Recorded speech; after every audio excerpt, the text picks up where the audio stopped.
అధ్యక్ష అధ్యక్ష ప్రశాంత్ రెడ్డి గారు సార్ ఇప్పుడు పల్లారాజేశ్వర రెడ్డి గారు మాట్లాడుతూ గవర్నర్ గారి ప్రసంగం మీద మాట్లాడుతూ రుణమాఫీ మీద మాట్లాడారు సార్. గవర్నర్ గారి ప్రసంగం రిప్లై ఏమో సీఎం గారు చేసేది ఉండే సార్. మరి పాపం డిప్యూటీ సీఎం గారు లేచి మరి ఎందుకు మరి తను క్రెడిట్ కొట్టాలనుకుంటున్నాడా సార్? ఇప్పుడు అంతే అట్లదా సార్? సార్ అది వదిలేయండి సార్.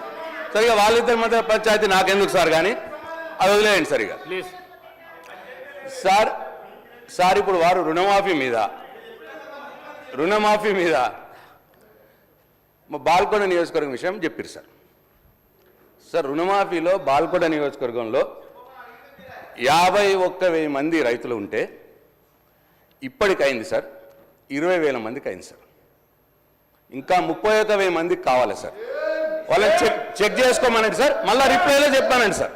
వాళ్ళు చెక్ చేసుకొని మళ్ళీ రిప్లైలో చెప్పానండి. ఒకటి నంబర్ 1. నంబర్ 2, మేము టీఆర్ఎస్ ప్రభుత్వంలో ఉన్నప్పుడు రెండు విడతలుగా మేము రుణమాఫీ చేసిన అమౌంట్ కంటే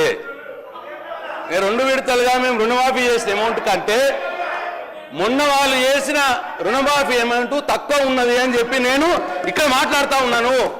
దాన్ని కూడా వివరాల ప్రకారం తీసుకొని నాకు చెప్పానండి సార్. వాళ్ళ రిప్లైలో చెప్పానండి సార్.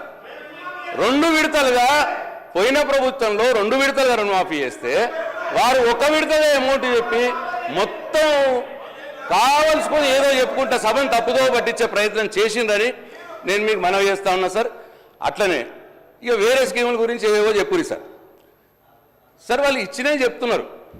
అసలు ఎంతమంది అప్లై చేసిర్రు, మీరు ఎంతమందికి ఇచ్చిర్రు అది కూడా చెప్పాలి సార్. సార్ మేము ఇచ్చింది 2018 మీరు ఎంత ఇచ్చిర్రు అటు ఇట్లా అంటున్నారు సార్. మేము ఇచ్చినాము, మా చేతనైనంత ఇచ్చినాము, మాకు తోచినంత ఇచ్చినాము. దాంట్లో సంతృప్తి పడ్డోళ్ళు పడ్డరు, బాధపడ్డోళ్ళు బాధపడి ఉండొచ్చు. ఎలక్షన్లు అయిపోయినాయి సార్. మీరు ఎలక్షన్లప్పుడు ఏం చెప్పిండ్రు, ఇప్పుడు ఏం చేసిండ్రు అన్నదే పాయింట్ సార్. రోజు సార్ పొద్దున్నది 15 నెలలు అయింది సార్. సార్ 15 నెలలు అయింది, ఇంకా మా మీద ఏడిపోయిందుకు సార్? మీరేం చెప్పిర్రో చేసి చూపెట్టండి సార్. మీరేం చేసిండ్రు, మీరేం చెప్పిర్రో ఎలక్షన్లప్పుడు అది చేసి చూపెట్టండి. అది పాయింట్ సార్. మా మీద ఏడుపు పాయింట్ కాదు సార్. ఇంక వద్దుగా, చాలు.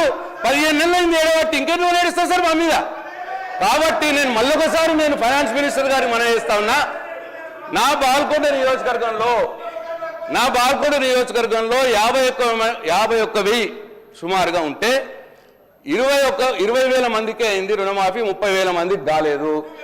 ప్లస్ మేము టీఆర్ఎస్ ప్రభుత్వంలో ఉన్నప్పుడు 2 సార్లు 2 విడతలుగా మేము చేసిన దానికంటే మొన్న మీరు చేసిన రుణమాఫీ అమౌంట్ తక్కువ ఉన్నది. ఇది నంబర్ 2. ఈ 2 విషయాల్లో మీరు చెక్ చేసుకొని మీ రిప్లైలా ఇస్తారా, సీఎం గారు రిప్లైలు ఇస్తారా, అది మీరు తెలుసుకోండి. నంబర్ 2 అట్లనే సార్ ఇప్పుడు అన్ని బోనస్ అయిందా సార్? ఎంతమందికి ఇవ్వాల్సి ఉండే ఎంతమందికి ఇచ్చారు సార్ బోనస్? 500 బోనస్. అది చెప్పాలా సార్? రైతు భరోసా ఎగ్గొట్టలేదా సార్? వానాకాలం ఎగ్గొట్టలేదా సార్? మొన్న ఇస్తామన్నారు. ఎంతమందికి ఇవ్వాల్సి ఉంటే ఎంతమందికి ఇచ్చారు చెప్పాలి కదా సార్? ఇచ్చిందే చెప్పుకుంటా పోతున్నారు. ఎంతమందికి ఇవ్వాల్సి ఉందో కూడా చెప్పాలి కదా సార్? అట్లా ప్రతిదీ అంతే సార్. మహాలక్ష్మి 4,000 పెన్షన్ వచ్చిందా సార్? 2,500 అసలు వాళ్ళు చెప్పింది సార్. అధ్యక్ష ఆర్థిక శాఖ మాత్యులు